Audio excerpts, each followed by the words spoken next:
Je pense que c'est quelque chose qui est en train de s'opérer dans plusieurs pays. En France, au Québec, évidemment, on le voit déjà bien en place aux États-Unis, dans le reste du Canada également.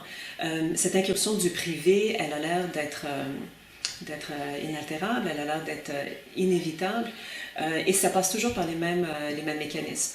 Où est-ce qu'on va avoir des sous-financements de services publics, que ce soit les services de la santé, les services à l'éducation, la prise en charge des personnes âgées, les enfants avec des besoins spéciaux, par exemple.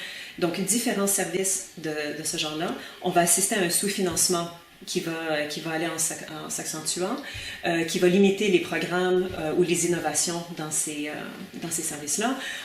Ça va limiter l'embauche de personnel qualifié, la rétention de personnel qualifié également, et ça va engendrer donc des difficultés à remplir le mandat.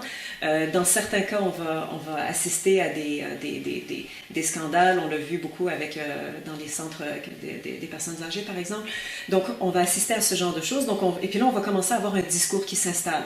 Ah, le système de la santé va mal. Ah, il ne va pas bien. Ah, il est en train de se détériorer. C'est en train de se dégrader. C'est plus durable. Il faut faire quelque chose. Là, ça prend des réformes. Et ainsi de suite. Et comme par hasard, les réformes, ça passe toujours par le privé. Sauf que si on regarde ce que les données scientifiques disent sur le sujet, les services de santé publique sont toujours beaucoup plus performants, sont toujours beaucoup plus efficaces auprès des populations qu'ils desservent que les services privés. Donc, le problème, c'est que la population, évidemment, elle, les gens qui votent, les gens qui sont pas au courant de ces données-là. Et donc, on a une lecture très sélective de qu'est-ce que la recherche dit sur le sujet.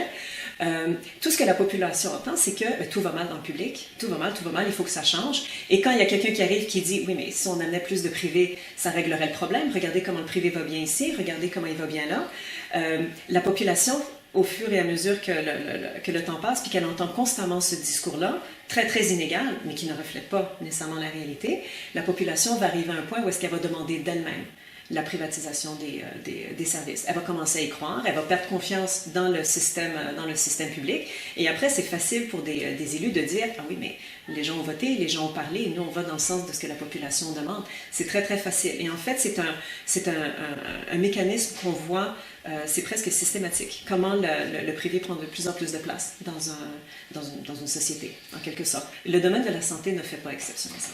Ouais, mais quand on voit, par exemple, là, en Angleterre, ce qui s'est passé avec la privatisation des chemins de fer, ou quand on voit ce qui est dans votre pays, ou aux États-Unis, avec la santé, nous, on pourrait se dire, en France, on va pas se faire avoir. Comment on explique ce mouvement? Il semble inexorable.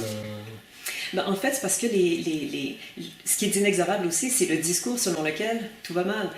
Ce qu'on oublie de dire, c'est toutes les choses qui vont bien quand on a justement une gestion publique des services de santé ou d'éducation et ainsi de suite. On va toujours entendre parler de « oui, mais ça coûte terriblement cher, est-ce qu'on en a vraiment pour notre argent ?»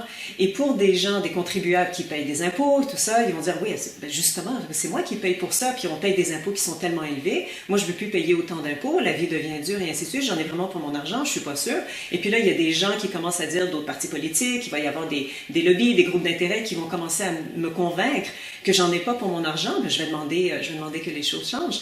Et donc, à partir du moment où est-ce qu'on parle aux citoyens, qu'on victimise le citoyen à travers ça, ça devient très difficile d'arrêter un mouvement comme ça. Donc, pour contrer ce mouvement, ce qu'il faut, c'est ramener, encore une fois, dans le débat public, dans les sphères de discussion, il faut contrecarrer, il faut contredire justement ces perceptions très sélectives de ce qui va mal dans le public, avec des données à l'appui. On a beaucoup de données scientifiques qui parlent de ça, qui font des comparaisons entre des services offerts au public et des services offerts au privé, en termes de qualité des soins, en termes de performance, en termes d'efficacité, en termes d'utilisation efficiente des ressources.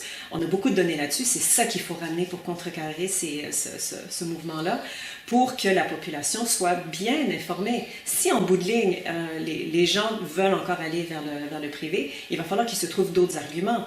Mais en ce moment, les arguments qu'on entend ne sont pas fondés.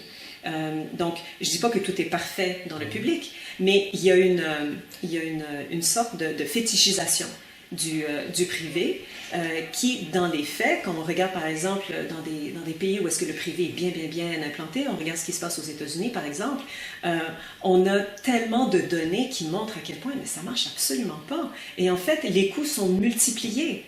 Les coûts sont multipliés quand plus le privé fait son incursion dans une société, dans le secteur de la santé par exemple, plus le privé fait son incursion dans un secteur comme celui-là, plus les coûts explosent. Mais les gens ne le savent pas, ça. Donc, on a des données là-dessus, il faut les informer, il faut ramener ça dans la discussion. Donc voilà, l'important c'est vraiment d'informer la population. C'est indispensable. C'est indispensable. Très bien. Quand on fait de la recherche, on ne la fait pas juste pour nous, on la fait justement pour que ça devienne c'est un droit public de savoir également. On finance énormément de recherche. À ce moment-là, il faut que ces résultats de recherche-là retournent à la société pour que ça permette à la société de s'organiser et de décider comment est-ce qu'on va gérer nos secteurs de l'éducation, de la santé ou autres.